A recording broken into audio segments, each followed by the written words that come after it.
Assalamualaikum warahmatullahi wabarakatuh. Selamat datang di channel Kaworu Jiwa, channelnya sang kekasih yang peduli dunia dan akhirat seisinya. Bahasan kali ini tentang apa manfaatnya sholawat bagi kita, bersama Buya Arsi. Simak videonya sampai tuntas, semoga bermanfaat. Jadi pembuka pintu langit nama Nabi Muhammad sallallahu alaihi wasallam. Maka orang-orang yang hidupnya bermasalah, cobalah mulailah sholawat pagi 100, sore 100, malam 100. Di setiap senggang, lagi di motor, lagi di mobil, sholawat 100 kali. Jangan kurang sholawat setiap hari daripada 500 kali lah. Zikir itu panas. Dalam zikir itu ada energi ilahiyah, ada nur tapi hal. Itulah sebabnya zikir itu bisa menetralkan banyak hal. Bismillahilladzi la yadurru ma'asmihi syai'un fil ardi wala fis sama'i was-sami'il 'alim. Dengan nama Allah. Ini enggak usah datang ke dukun ya, amalkan ini. Mau diserang-serang dalam politik ya. Kali Bu Bupati, Pak Wakil diserang orang, amalkan ini pagi sore, satu napas. Bismillahilladzi la yadurru ma'asmihi syai'un fil ardi wala fis sama' wa huwas sami'ul 'alim. Ini langsung turun dari langit. Ini lafaz ini langsung turun dari langit. Diajarkan Rasulullah sallallahu alaihi wasallam kepada sahabat.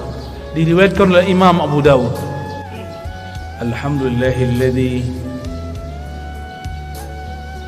bi ni'matihi tatimmu shalihat. Walhamdulillahi 'adada ma khalaqa fis sama'.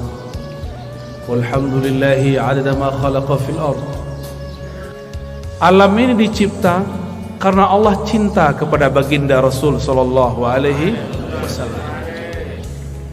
Jika seseorang kenal Allah, kenal Rasulullah, maka dia masuk ke alam ini hormat kepadanya.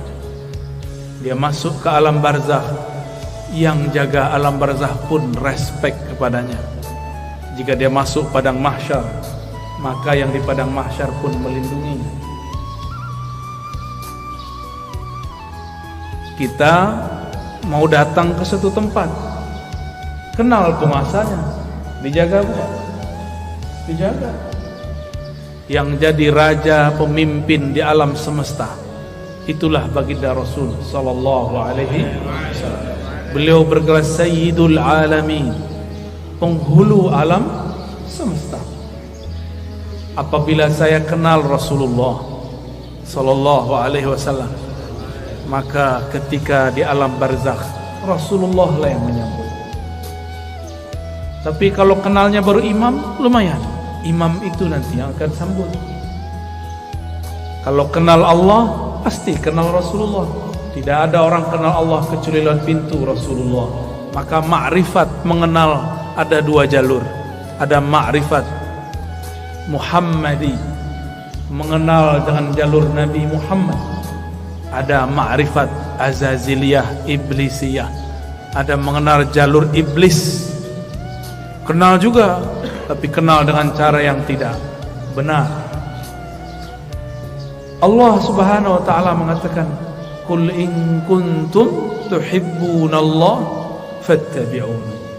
Katakanlah jika engkau betul cinta kepada Allah, maka ikutilah jalanku. Ikutilah aku. Ikuti Rasulullah sallallahu alaihi wasallam.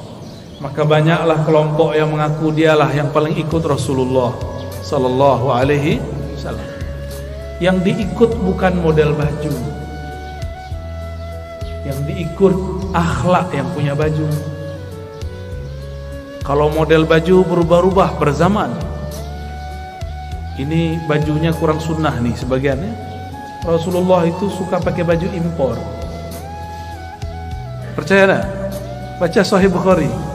Rasulullah selalu pakai baju dari luar negeri, dari Bahrain. Beliau tinggal di Madinah.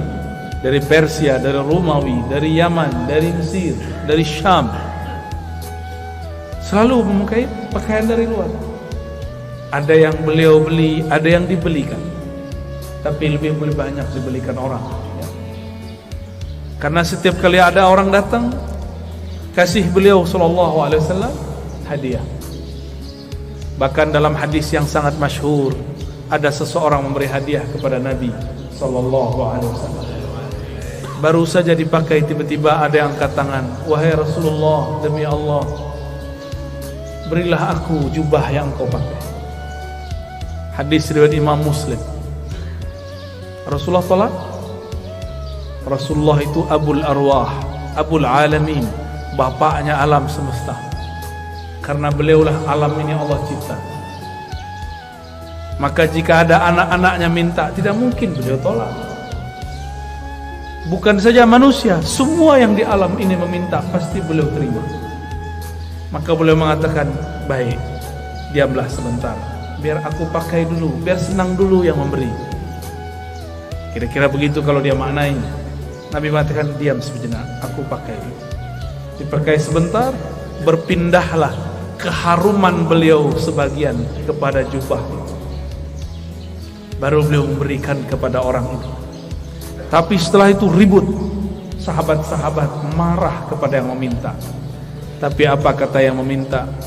Tahukah kalian untuk apa aku meminta ini? Aku meminta jubah Rasulullah untuk menjadi kain kafanku jika aku masuk kubur. Jadi beliau ingin dapat bau Rasulullah sallallahu alaihi wasallam.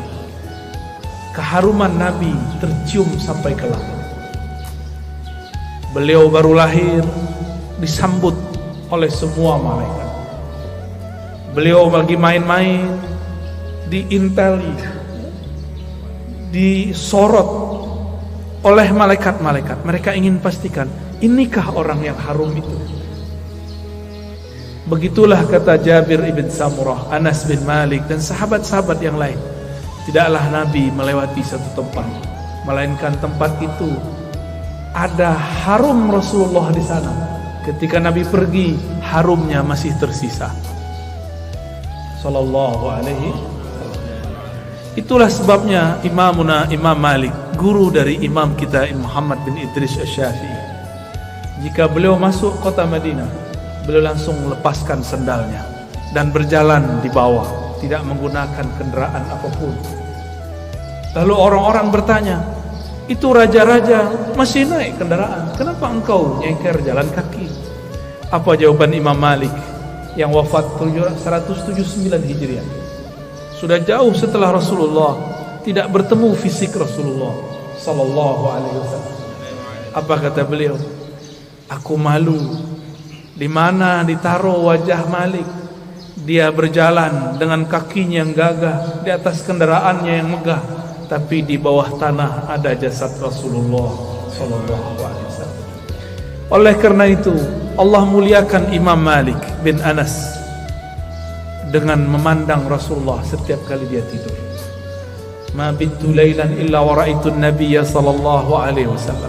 Tidaklah aku tidur melainkan aku bermimpi memandang Rasul sallallahu alaihi wasallam. Berdasarkan hadis ini, riwayat-riwayat ini dan kisah Imam Malik, orang-orang semuanya beradab kepada Rasulullah. Satu kali Rasulullah sallallahu alaihi wasallam berganti mimbar. Tadinya bersandar di pohon pelepah atau belahan-belahan pohon kurma. Tiba-tiba ada orang Rum, orang Syam. Mereka baru datang ke Madinah, tapi langsung masuk Islam. Ahli mebel, tahu mebel ya? Dia bisa buat mimbar Rasulullah. Ini termasuk mimbar, ini mimbar namanya. Ini bukan panggung, tapi mimbar cuma kegedean. Ya. Lalu Nabi naiklah ke atas mimbar. Ketika Nabi memulai mau mengajar di atas mimbar, tiba-tiba beliau dan para sahabat mendengarkan suara seperti orang merindu, seperti pengantar dari pembawa acara kita yang sangat merindukan Rasul sallallahu alaihi wasallam. Ternyata suara dilihat tidak ada anak-anak, tidak ada orang-orang, tidak ada siapapun yang menangis. Rasulullah mengerti, maka beliau mengatakan, yang menangis itu pohon kayu yang aku jadikan sandaran. Sekarang aku tinggal karena ada mimbar yang baru. Maka beliau turun sejenak. Itu tiang pohon dielus-elus, hanna hanina. Dia sedang merindu kepada Rasulullah, ditinggal oleh Rasulullah. Maka Nabi ajak dia ngobrol. Kamu pilih bersamaku atau masuk surga? Kalau kita ditanya begitu, maunya apa? Masuk surga. Samalah dengan kayu. Kata si kayu, masuk surga wahai Rasulullah. Ya, tinggian dikit daripada onta ya. Kalau onta datang kepada Rasulullah ngaku masalah perut, punggungnya sakit, ngadu kepada Rasul, mengadukan perasaan perut dan punggungnya yang berat. Lain dengan si pohon, dia mengadukan masalah, ingin selalu jadi sandaran Rasul. Nabi kasih kesempatan, bersamaku atau surga? Jawabannya apa? Ya, kalau si pohon jawabnya apa? Kayu bilangnya apa? Surga, karena kayu tidak punya akal. Kalau kayu punya akal, dia akan jawab bersama engkau wahai Rasulullah. Ya, jadi yang berhati kayu minta surga deh ya. Berarti di dalam kayu ada ruh yang merindu. Tidak mungkin kayu bisa nangis jika tidak ada ruh di dalamnya. Maka di sini ada ruh. Ada ruh. Di alam semesta ada ruh. Kalau bahasa kawan-kawan ilmu pengetahuan, ada energi. Di alam semesta ini bertebaran energi-energi yang aktif. Elektromagnetik kata orang, dan itu tarik menarik. Apa yang membuat dia paling tertarik? Yaitu sosok baginda Rasul sallallahu alaihi wasallam, atau siapapun yang terhubung kepada Rasulullah sallallahu alaihi wasallam. Maka datanglah seseorang kepada baginda Rasul sallallahu alaihi wasallam, minta izin untuk cium tangan dan kakinya.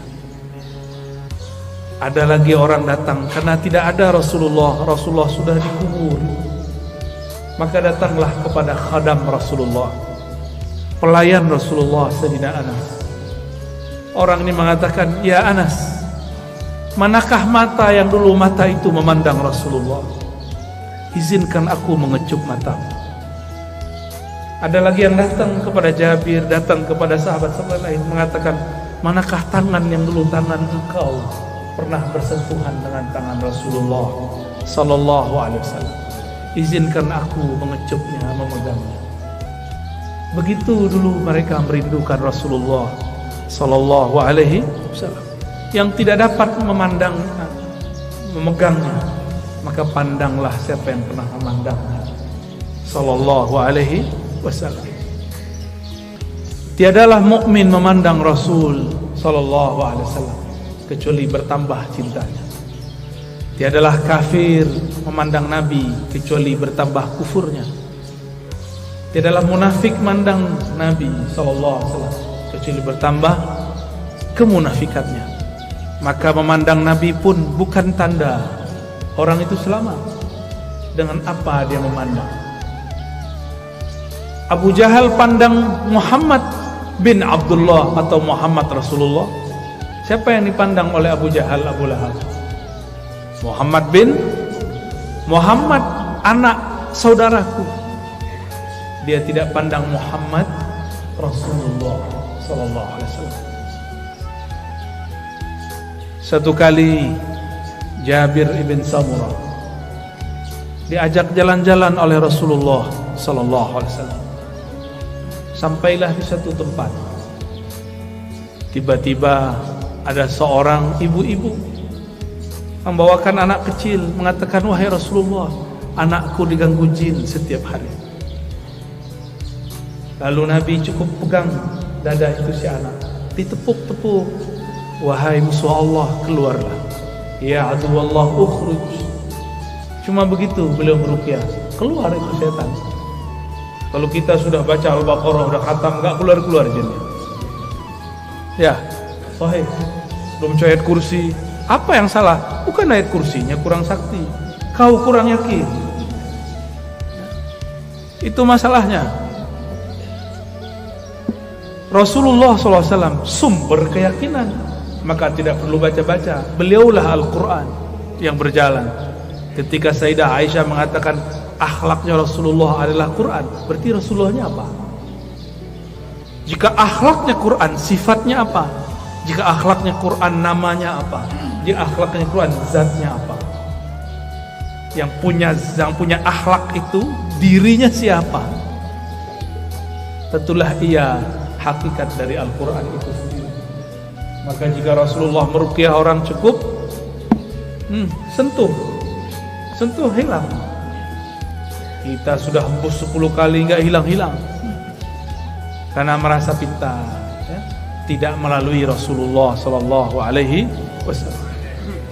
Dulu ada makhluk paling hebat di langit dan kemudian menjadi penguasa surga. Dia bergelar Harisul Jannah atau Khazinul Jannah, pemegang kunci surga. Sayang tidak pernah solawat kepada Rasulullah SAW. Bagaimana dia mau solawat? Ternyata kadang-kadang orang itu diuji dengan orang yang paling dia benci. Iblis diuji untuk solawat kepada makhluk keturunan dari orang yang dia paling benci. Siapa yang paling dia benci? Nabi Adam. Nabi Adam punya keturunan namanya Muhammad bin Adam. Masih ingat kisah Nabi Musa didatangi iblis? Ya.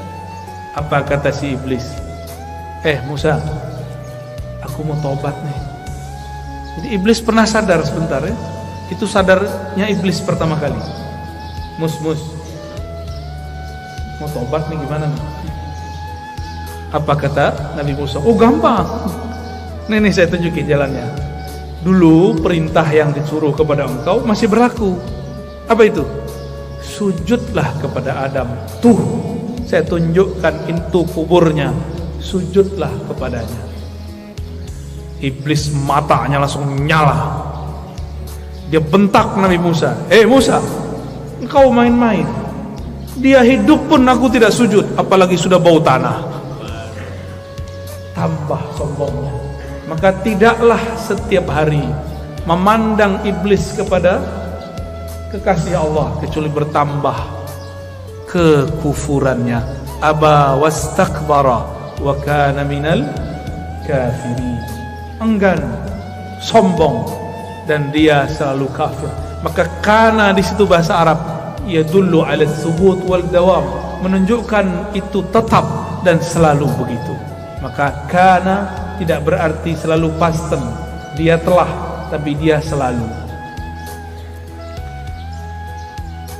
Maka jika ada orang yang cuma mengajarkan zikir, hati-hati, pasti sesat. Pasti sesat. Zikir itu panas. Dalam zikir itu ada energi ilahiyah, ada nur tapi hal. Itulah sebabnya zikir itu bisa menetralkan banyak hal. Bismillahilladzi la yadurru ma'asmihi syai'un fil ardi wala fis sama' as-sami'ul alim. Dengan nama Allah. Ini enggak usah datang ke dukun, ya. Amalkan ini. Mau diserang-serang dalam politik, ya. Kali Bu Bupati, Pak Wakil diserang orang, amalkan ini pagi sore. Satu napas. Bismillahilladzi la yadurru ma'asmihi syai'un fil ardi wala fis sama' wa huwas sami'ul alim. Ini langsung turun dari langit. Ini lafaz ini langsung turun dari langit. Diajarkan Rasulullah SAW kepada sahabat. Diriwayatkan oleh Imam Abu Dawud dengan nama Allah. Bismillah. Allazi, yang mana la yadurru ma'asmihi, tidak ada yang akan merusak, mengganggu siapa yang bersama namanya. Ini maksudnya apa? Gak ada yang ganggu, baik dari langit ataupun dari bumi. Namanya Allah titipkan semuanya ke dalam qalbu Rasulullah Sallallahu Alaihi Wasallam. Maka orang yang datang kepada Allah lewat pancaran qalbu Rasulullah, dia langsung diterima. Kalau saya masuk kantor Bu Bupati, bawa surat sakti dari Bu Bupati, diterima nggak? Diterima. Tadi kalau bawa proposal nggak ada janjian, ditolak nggak? Tolak. Biasanya kalau pegawai itu ada kartu ya, kartu pengenal diri. Apa namanya? ID card. ID card. Itu kalau kita kemana-mana pakai ID card. Tertulis di situ statusnya apa. Pasti tempat itu menghormati kita. Yang dipandang bukan kita, ID cardnya. Ya, siapa yang membawa nama Allah, siapa yang bersama Rasulullah, maka dia akan dihormati di mana saja. Imam Ahmad bin Hanbal dilecehkan oleh Al-Ghazali, ditelanjangi Pak. Itu Imam Ahmad bicara kepada sarungnya, wahai sarungku, tutuplah auratku. Takutlah kepada Allah, engkau mempermalukan aku. Langsung naik itu, diturunin lagi oleh Al-Ghazali, enggak turun-turun. Al-Ghazalinya takut. Mulai Al-Ghazalinya takut Pak. Ayah Buya Hamka mau dirampok oleh penyamun dulu di tengah jalan. Dulu kan belum ada PJR ya, belum ada polisi ngawal kalau Ustadz jalan ya. Dulu ayah dari Buya Hamka namanya Syekh Abdul Karim Amrullah mau dirampok, mau dibunuh oleh penyamun. Terus beliau bilang, tunggu sebentar, saya baca surat Yasin dulu. Yasin. Yasin itu nama siapa? Nama Rasulullah SAW. Terus ada teknik membacanya. Selesai baca Yasin, itu orang sudah sujud-sujud. Maafkan saya, bingung beliau. Ternyata ini orang melihat sesuatu ketika Syekh Abdul Karim membaca surat Yasin. Bisa begitu Pak, tapi kalau Bapak yang baca nggak ada yang aneh. Baik. Rasulullah SAW dielu-elukan namanya baik di langit ataupun di bumi. Coba lihat, Sayyidina Jibril bolak-balik naik langit, tapi setiap kali sampai di langit pertama selalu ditanya, "Man anta?" Ente siapa? Itu Jibril. Jibril langsung bilang, "Saya orang yang bawa risalah Nabi Muhammad." Dibuka langsung. Sebut nama Nabi, buka langsung. Jadi pembuka pintu langit nama Nabi Muhammad sallallahu alaihi wasallam. Maka orang-orang yang hidupnya bermasalah, cobalah mulailah selawat pagi 100, sore 100, malam 100. Di senggang, lagi di motor, lagi di mobil, selawat 100 kali. Jangan kurang selawat setiap hari daripada 500 kali lah. Sembari bekerja, sembari bergerak. Apa susahnya? Kenapa bersosial media tidak susah? Tapi bersosial media dengan Rasulullah susah. Kenapa kita mau jemput rezeki? Pada rezeki itu ada berkah Nabi sallallahu alaihi wasallam. Rezeki terbesar umat adalah lahirnya Rasulullah sallallahu alaihi wasallam. Suatu kali Uwais Al-Qarni hendak pergi haji. Tiba-tiba ibunya mengatakan, "Wahai Uwais, jika engkau pergi, dengan siapa ibu?" Kata Uwais, "Baiklah ibunda, tapi tunggu sebentar, aku berikan semua perbekalanku kepada temanku yang sedang merindukan Rasulullah. Tapi dia tidak punya bekal, orang tuanya sudah tidak ada. Dihantarkanlah kepada orang itu. Entah dapat apa rasanya.